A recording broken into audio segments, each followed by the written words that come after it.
Ito pala presyo nito ngayon. Sa tindahan ko lang kasi binili, 37 pesos. Naalala ko nung araw, hindi ganti yung ano, yung takip ng margarine. Iba. Kumpara ngayon. Yun. Dati kasi parang pasaklob eh.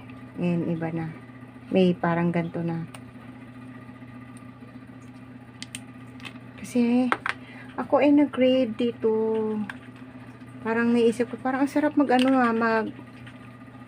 mag toast ng bread. Tapos lalagyan mo ng margarine na ganyan. Ako, kaka-workout ko lang kanina. Sabi nga nung chichi ko eh, mama kaka-workout mo lang, sabi kakain ka ng ganito. Ako naman. Kaya natin yan. Tapos lalagyan natin mamaya ng sugar.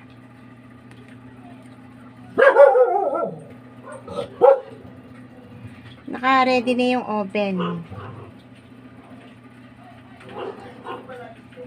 Naiinit ko na yung oven para pag sinalang ko itong mamaya.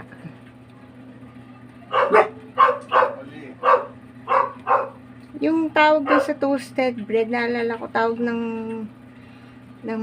nanay ko to, tsaka tatay ko, biskotso eh. Diba masarap yun? Pero may nabibiling biskotso ngayon na masarap talaga. Butter ang ginagamit doon eh. Hindi margarine. Pero ito masarap din to. Kaya nga ito yung binili ko margarine kasi parang hinahanap ko yung old taste. Tapos naalala ko nung maliit ako. Alam mo yung uulamin mo to, yung ilalagay ito sa sa rice, yung mainit-init talaga yung rice. Tapos lalagyan ng margarine, then lalagyan mo ng sugar.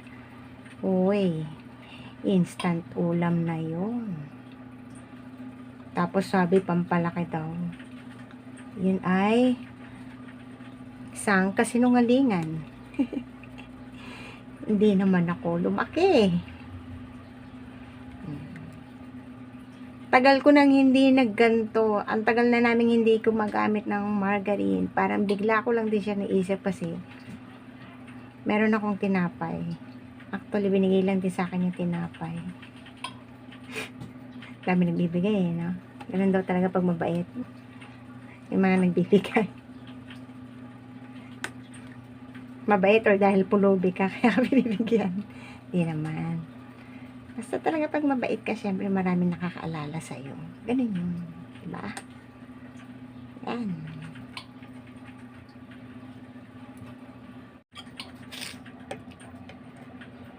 Yan naman natin ang sugar. Tapos, pag nalagyan natin lahat ng sugar, tsaka natin yun siya dito toast.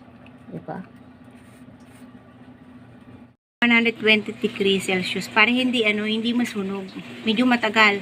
Gusto ko kasi yung yung crunchy na, yung toasted na talaga. Yung malutong na malutong, yan.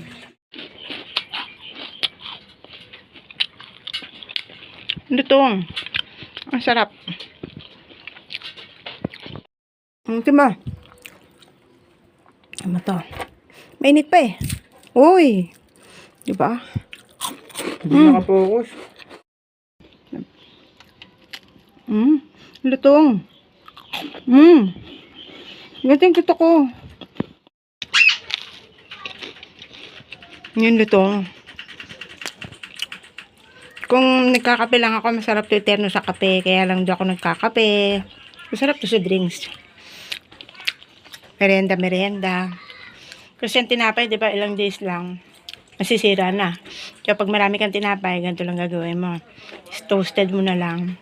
Kung wala ka namang oven, pwede yun sa kawali lang.